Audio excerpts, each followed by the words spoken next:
Hasan Basri pernah didatangi oleh 3 orang. Hasan Basri seorang ulama tabi'in yang tadi juga saya sudah sebutkan kisahnya di awal pertemuan kita. Beliau pernah kedatangan 3 orang, 3 orang ini minta nasihat. Karena selalu dia nasihatin orang. Hasan Basri terkenal kalau bicara teman-teman surga, neraka, kematian. Nasihatnya selalu berkisar di situ. Jadi orang merasa imannya bertambah. Ringkas cerita, datang 3 orang ke rumahnya, yang satu mengatakan, wahai imam, saya sudah lama menikah tidak punya anak. Saya sama istri saya, dibawa istrinya sama dia, udah lama berobat, sudah 10 tahun menikah nggak punya anak, dan sudah berobat sana sini sama tabib tidak sembuh-sembuh. Apa saran anda? Sudah ikhtiar, kata Hasan Basri, perbanyak istighfar. Bukan baca ya, perbanyak istighfar. Orang ini pergi. Kemudian masuk orang kedua, hai imam, saya sudah lama sakit, di perut saya ada penyakit, sakit, kalau sakit itu luar biasa, sudah berobat sana sini nggak pernah sembuh. Sudah ikhtiar, apa saran anda? Kata Hasan Basri, perbanyak istighfar. Lalu yang ketiga mengatakan, masuk orang yang ketiga, wahai imam, saya sudah lama bekerja keras, tidak pernah kaya seperti fulan, ditunjuk orang kaya di kampung itu. Maka saran anda apa? Dia bilang perbanyak istighfar, perbanyak istighfar. Maka pada saat itu teman-teman sekalian, waktu sudah pulang semua, istri Hasan Basri tanya, kenapa tadi 3 orang ini pulang semua? Ada beberapa athar menyebutkan murid-muridnya yang bertanya, gitu kan? Kenapa anda cuma mengatakan istighfar? Kenapa anda tidak pandu mereka? Mungkin yang satu butuh modal, yang satu butuh tabib, dokter, satu butuh obat mungkin. Kata dia, tidakkah kalian sudah dengar kalau mereka sudah ikhtiar, tinggal ada penghambatnya nih, dan penghambatnya adalah dosa-dosa mereka. Dan Allah sudah berfirman dalam surah Nuh, surah nomor 71 ayat 10 sampai 12. A'udzubillahi minasyaitonirrajim. Nabi Nuh berkata kepada kaumnya, faqultu astaghfiru rabbakum innahu kana ghaffara.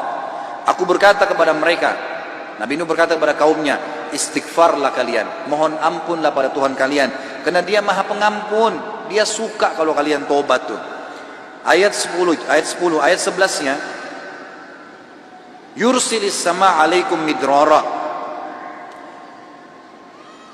Mereka atau pasti Allah akan turunkan dari langit hujan yang lebat.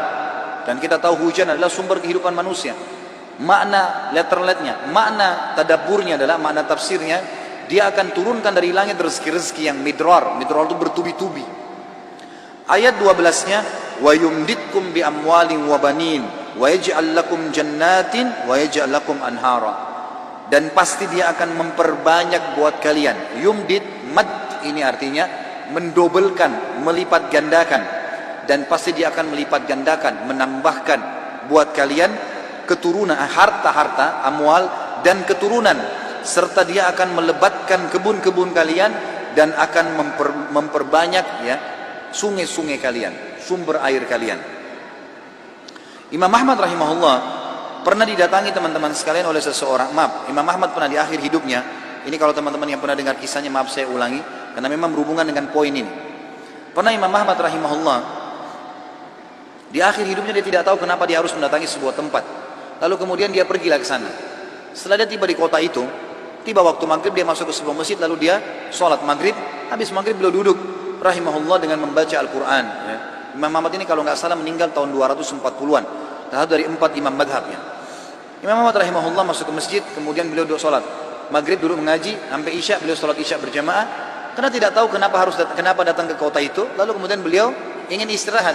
Habis sholat ba'diyah isya, orang-orang semua pada bubar, Imam Ahmad ke sudut masjid, lalu dia baring. Marbot masjidnya datang, tanya, wahai imam, wahai syekh. Syekh ini dalam bahasa Arab bisa berarti orang tua, orang kaya, atau orang pintar, ya. Bisa 3 artinya. Kebetulan Imam Ahmad dipanggil syekh di sini, maksudnya adalah orang tua. Hai syekh, hai orang tua, gitu, ya. Kenapa anda di sini? Kata Imam Ahmad, saya mau istirahat, saya mau musafir, nggak ada kenalan. Kata dia, tidak bisa di masjid, anda harus keluar dari masjid. Lalu kemudian disuruh keluar. Kata Imam Ahmad, saya didorong-dorong dari masjid, keluar dari masjid. Begitu keluar dari masjid, marbot masjidnya kunci masjid. Kemudian Imam Ahmad dia sudah pergi. Imam Ahmad baring di teras masjid, marbotnya kembali lagi. Lalu mengatakan, wahai syekh, ngapain di sini? Dia bilang seperti saya bilang, saya musafir, saya butuh istirahat, ya. Kata marbotnya, nggak bisa, ini masjid, peraturan nggak boleh duduk di sini. Lalu kemudian didorong-dorong Imam Ahmad sampai ke jalanan. Di sebelah masjid ada satu orang penjual roti. punya roti ini lihat kejadian tersebut, lalu dia mengatakan, "Hai Syekh," dipanggil Imam Ahmad, orang tua gitu ya, "Kesinilah, ada tempat saya." Datanglah dia, Imam Ahmad, lalu Imam Ahmad berkata, orang itu berkata, "Ini tempat saya usaha jual roti. Di belakang saya jual roti ini ada kamar saya biasa istirahat. Rumah saya tidak jauh dari sini. Anda boleh istirahat. Besok pagi Anda boleh pergi." Dia bilang, "Baik, jazakallah khair." Imam Ahmad duduk. Imam Ahmad ini karena zaman dulu nggak ada foto, orang nggak tahu wajahnya, orang cuma kenal nama. Nggak kita sekarang bisa lihat fotonya, bisa tahu orangnya gitu. Imam Ahmad bilang, ada satu kegiatan orang ini yang unik.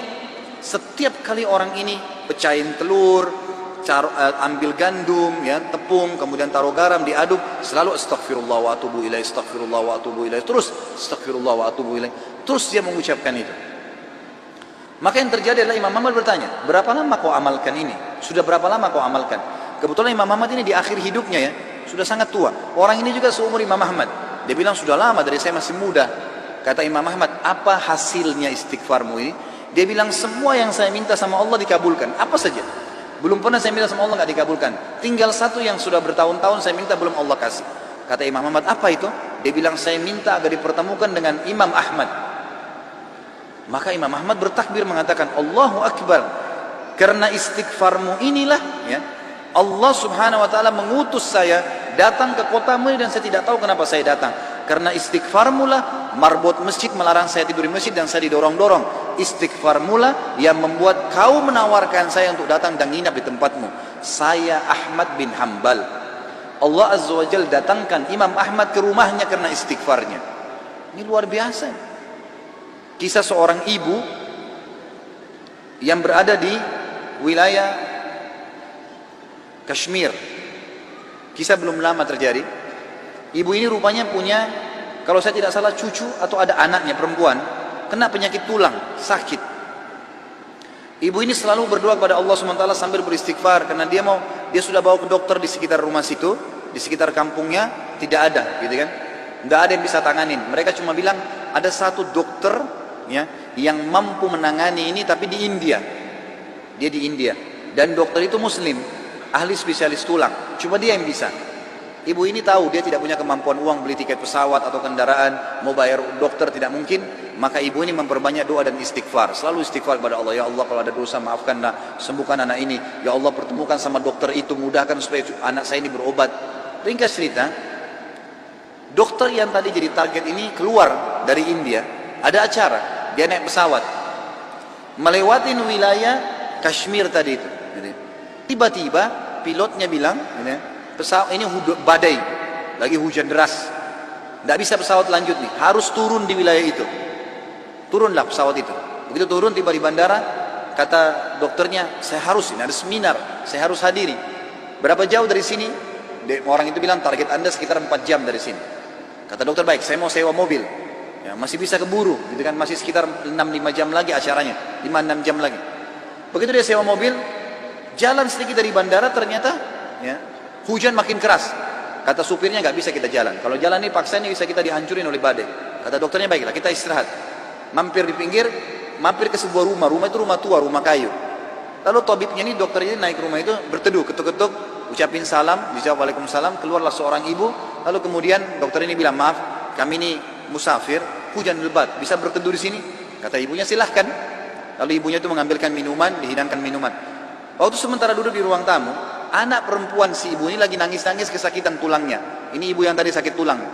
Ini dokter yang jadi target sampai di rumahnya.